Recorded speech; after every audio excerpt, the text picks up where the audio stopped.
I told you guys on yesterday's show that if we reach 17,400 subscribers, we can do a watch party for Monday Night Football, and we are 21 subs away. So help us cross that finish line and go ahead and subscribe if you have not already.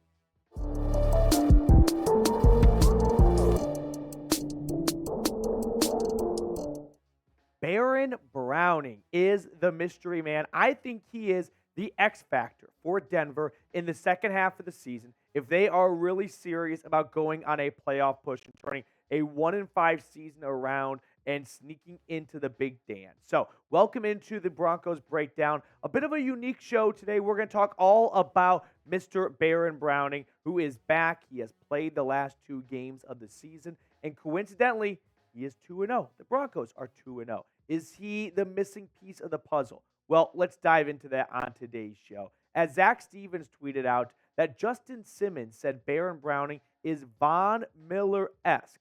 We can just stop right there for a moment and go, anyone that gets comps to Von Miller across the league is going to get some eyeballs, especially in Denver, though. He says he has the same bend and talent. That's the second defensive player to give Browning that compliment. Let's focus on that first word, though, bend. What does that mean exactly?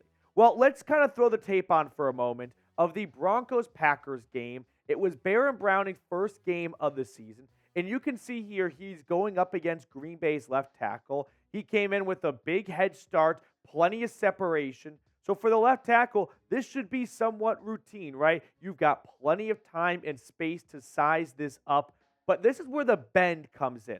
Look at Baron Browning right here. He's just going to dip literally below the left tackle's left hand, and he's going to go, oop, squeeze me, nice Midwesterner, and come right on through, pressure Jordan Love to throw a bad pass and force an incompletion. Now, that play does not go down as a sack. That play does not really pop up on the stat sheet or the box score anywhere, but Baron Browning's bend right there forces an incomplete pass, incomplete, and that's going to bring up another set of downs and keep the Packers where they are. Those are the types of plays that might not really grab your average fan's attention, but those are plays that keep the defense moving and put the offense on the bench. So there's the bend, all right? How about the power from Baron Browning? Look at 56 right here. He is taking the left tackle to the woodshed. He is taking his left arm, shoving the left tackle back. He has no control right now, and he's going to blow up this play and get to the quarterback. Baron Browning has the bend, has the strength, and those were the 2 calling cards of Von Miller. Now, is he going to be like Von Miller?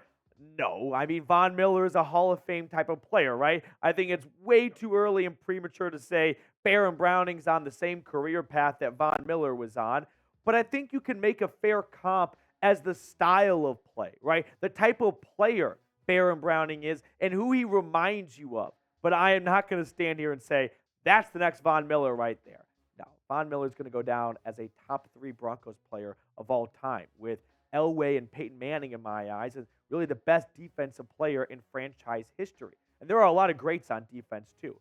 But Baron Browning so far this year, just 2 games, so definitely a small-ish sample size, but in 2 games, the guy has made his presence known, right? 2 sacks, a forced fumble, 5 tackles already. And if you want to get into the nitty-gritty stats here, 2 hits, 6 hurries, 10 pressures from PFF, 4 stops, which means bringing a guy down at the line of scrimmage. It's one of those, you know it when you see it type of plays where offense is trying to get a first down on a 3rd and short or something like that, and there's Browning to raise the fist and go 4th down like that.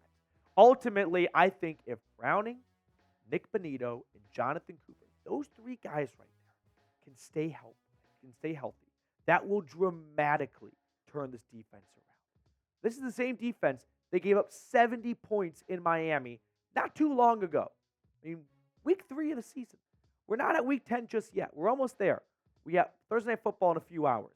But if those 3 players can stay healthy, this pass rush might not be a pass rush that your casual NFL fan will think of, but Broncos country will know we've got a good trio right here.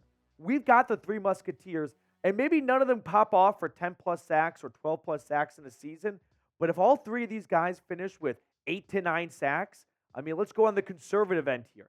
8 sacks, 3 players, 24 sacks from just those 3 guys alone.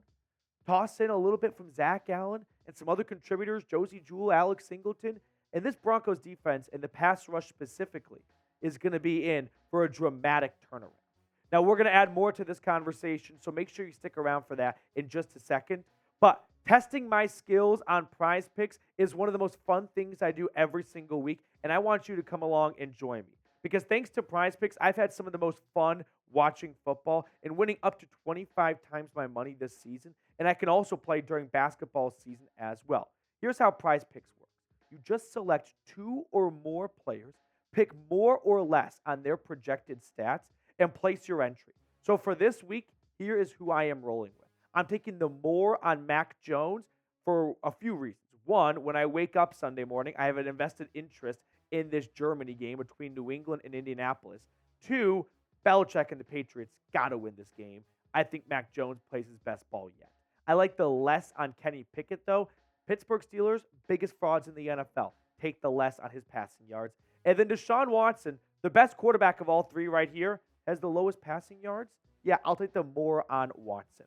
Go to prizepicks.com/CLNS and use code CLNS for a first deposit match up to $100. The link for that is in the comments and description of today's video. Prize Picks, daily fantasy sports made easy. Let's talk a little bit about Denver's defense and the resurgence they have had the last few weeks. And you can say it's for a handful of reasons, but Baron Browning is 2-0 this season. The Broncos are 3-5. So with Browning, this defense is giving up 13 points a game, albeit a small sample size, but still, there is something to Browning's return and the defense making a very sharp 180. 302 yards allowed, down 140 yards. Passing yards is down. Now, sacks is smaller, but it's also only been 2 games compared to the first 6 weeks of the season. But takeaways, the same number in 4 fewer games. So we have a lot of football left. That's what I'm going to say. I don't think the Denver Broncos, unfortunately, are going to be able to make a true playoff push. I think that 1-5 start will just be too high of a peak to climb. But looking ahead here, they've got the Bills off the bye. Denver, by the way, fun fact, not a single player on the injury report. Every single player on this roster, fully healthy, full participation. And if we look at Baron Browning's career sacks, and we'll go back to the schedule in just a second here, he is a guy that has shown us the last 2 seasons that he is capable of getting after the quarterback. And ever since he made the change from inside linebacker to outside linebacker, his career has had a major increase. But let's look a little bit closer at the schedule for a moment. Got the Bills. You can knock them off. They are 2-3 in the last 5 weeks. You come back home and you play the Vikings, who are without Kirk Cousins. That could be a win, and you're back to 500 right there. Then the Browns come to town. That won't be easy, but you go to Houston, to the Chargers. Tough games right there right now, especially with Houston playing well. And then make it 3 in a row to Detroit. So that's a tough slate right there. Wrap up the season with 2 home games before going on the road to Vegas. Not a lot of easy games coming up for Denver. It is not a gimme schedule.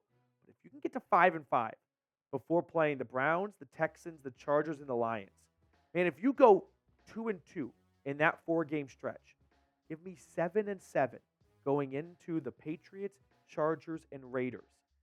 Go 2-1 in that stretch. You finish 9-8. 9 games got Miami into the big dance last year for the 7th seed. That's all I'm going to say. But to wrap up the conversation on Baron Browning, do you guys think he'll ever be a 10-plus sack player? He had 5 sacks last season. He didn't start the entire year. But does Baron Browning kind of reach that kind of mental number we put at for the elite edge rushers? And that is, can you be a double-digit sack player? Yes or no? Let me know what you think down below. Now, let's just take a moment to kind of look ahead for the Broncos at the entire edge rushing landscape for Denver. Because if the Broncos can really get something out of Browning, Bonito, and Cooper, that's going to alleviate a ton of pressure for George, if he's still here, and Sean Payton in the offseason. Because let's look at the upcoming free agent class at edge rushers. Danielle Hunter's going to get a lot of attention. There's Josh Allen, the other Josh Allen. Brian Burns is awesome. Chase Young, I don't know what to make of him. Josh Uche, but Leonard Floyd, Leonard Williams, Marcus Davenport, Derek Barnett, Darrell Taylor. Like, there are some good edge rushers in this upcoming class. So if the Broncos don't have something for sure in Browning, Bonito, and Cooper, they can definitely turn to free agency and bring someone in. If they don't want to spend money in free agency after spending more money than anyone else did last year, they could go to the draft. Now, unfortunately, this draft class of edge rushers is not being touted as one of the best draft classes for edge rushers, but there are still some really good players. And Denver, right now, I think has the ninth overall pick in the draft. So you can still find an extremely quality player at that spot. And if they continue winning games and fall short of the postseason, they can still land a good player. But ultimately, I think the ideal scenario, the perfect world for the Broncos, is if Browning, Bonito, and Cooper, who are all under contract next year on their rookie deals, prove they can remain starters and don't break the band up. We're the cone heads, right? Miracle, you know what I'm talking about. And if Denver has that trio for next year as a proven commodity that they can rely on, and they don't need to invest a huge free agent contract into or a premium draft pick into, they can go into the draft feeling like we can kind of play with house money. Like, we can go a variety of directions. We don't just have to take an edge rusher. If there is an offensive lineman we like more, a cornerback we like more, any other position we like more, we can go that way because we like what we currently have in Browning, Bonito, and Cooper. So there is a lot of football left and a lot of important plays to be had, but Baron Browning, he could be the X factor for this team.